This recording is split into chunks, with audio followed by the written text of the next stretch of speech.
They always ask when are these youngest gonna learn their lesson. But I don't think there's anything that's being attempted to be learned, because there's something to gain from, each of from the situation. So when they take these routes that they do. And I'll explain in a little bit. Welcome to the Grit Culture. Please like, share, and subscribe. Let's get into it. So you got Quando Rondo. Quando Rondo out of Savannah, Georgia. Down with NBA YoungBoy. And everybody knows about his, the situation with him and King Von. Who lost his life back in around October or November. I forget which month. Von caught Quando Rondo out, out and about.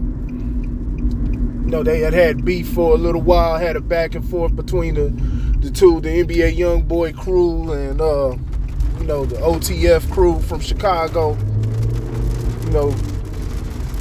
That's Little Dirk's guys. And so there had been a lot of tension. So it was funk on sight. And that's exactly what happened. We saw King Von spotted Quando Rondo, just kind of out and about, in his own little world. And King Von decided to take off, do the damn thing. And, unfortunately, he's lost his life during the situation. When you look at it when you take a look at the security video, it's kind of easy to, make an assumption of what Quando Rondo shooter, Lil Tim, or what he was thinking when, he looked up. All he sees is, it looks to be a one-on-one fight, but there was a lot of guys who were intervening and jumping in. So from his standpoint, all he sees is the boss man taking the L, getting his ass whooped and getting mobbed out. So he's going to do what he's got to do.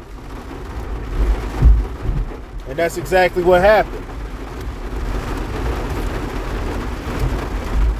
Forgive me, all that noise in the back, it's raining. So, of course, Lil Tim, he was locked up. He's been released ever since, but, there's been a lot of, back and forth between the two crews. And there's been diss songs. Quando Rondo's been taunting the opposition. He made the End of Story song, which, he claims isn't a diss toward Von, but, we all know better. Von was popular for his Crazy Story series. So we already know what the End of Story was about. And he's been dissing him. He's been saying very disrespectful things about King Von ever since the death. And now get news that he was just shot at. He's out and about and, somebody fired shots. They think it came from the highway. And one of his partners got hit in the hand. But, this is the energy that he's been inviting, right?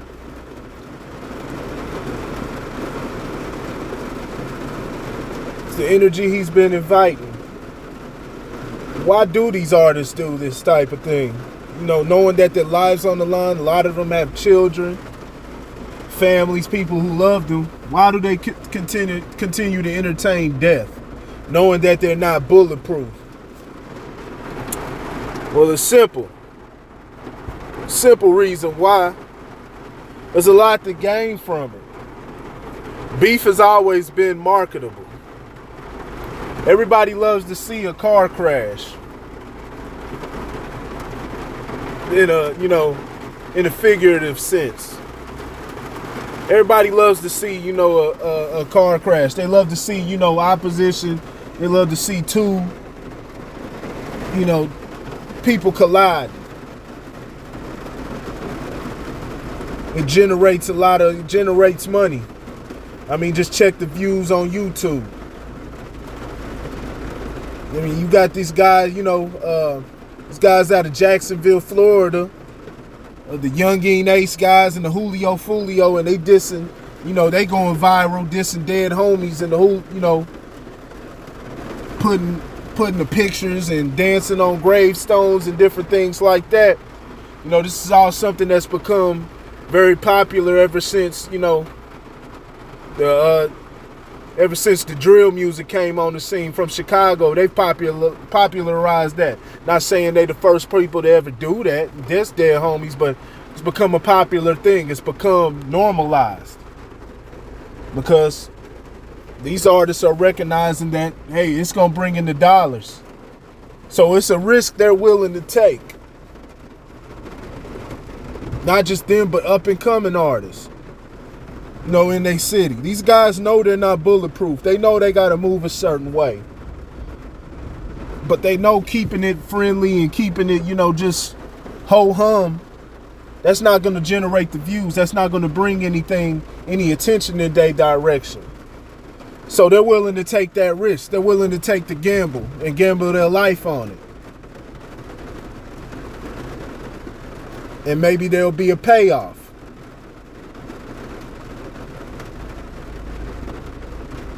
But what goes, for the few that do make it, there's so many that, so many people, that go unreported in their deaths. All these rappers in these cities all across America, these young men.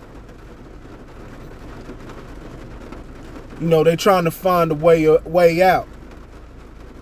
So they're willing to do it by any means. But they losing their lives in the process, and there's so many people. And all you hear is the ones that made it. You hear about, look, I'll overestimate. You hear about, 20 to 30 rappers that have made it, doing that. And so it makes it look like your chances are better than what they really are. When in reality, we losing, it's hundreds of, youth in each city dying every year. The murder rates jumped in every city. In 2020, in all the major cities, the murder rate jumped up.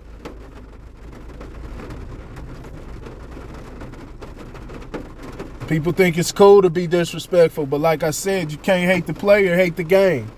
You got all the fans that bring the attention to that person. They legitimize that type of thing. So why not? They're gonna capitalize off that. They're gonna capitalize off of that exposure. They're gonna cash it in. This is happening in every hood around America, and it's been happening. It's been happening. I know in Kansas City, it's always been a thing. Fat Tone. Everybody know Fat Tone in Kansas City.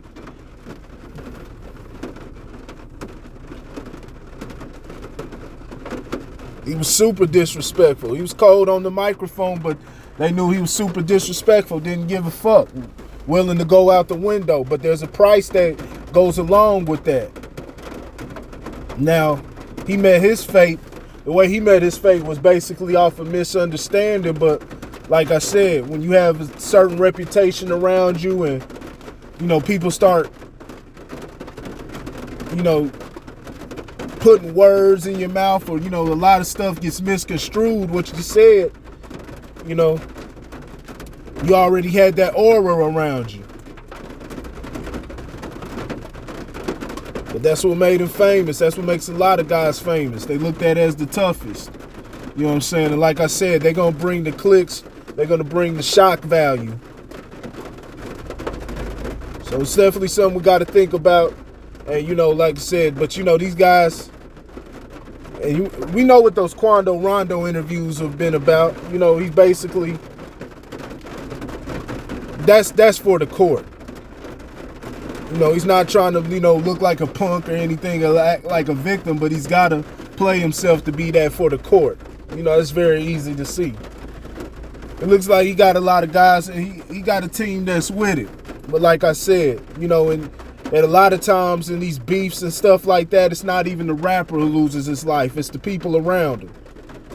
And yeah, they take that risk, you know, but why exacerbate that and make it even more of a possibility with the dissing and everything? Why up your chances? You know, you want to defend against, you know, any threats, but you don't want to bring it towards your direction. You know, they lose their lives in these situations, but you know, they're not gonna. A lot of times, you know, they might make the headlines, but you know, it's everybody wipes the sweat from the forehead as long as it's not the rapper. So we got to look at ourselves as fans. You know, of course, you know, you can't. Of course, people, just like people did 6ix9ine, they're going to click on and going to see what the bullshit's about, but it's about the continued, you know, the continued exposure and, you know, putting energy into that type of thing, you know, dissing dead people and the beef and the violence. So that's all I got on that. Let me know what you think in the comment section, and I'm out of here.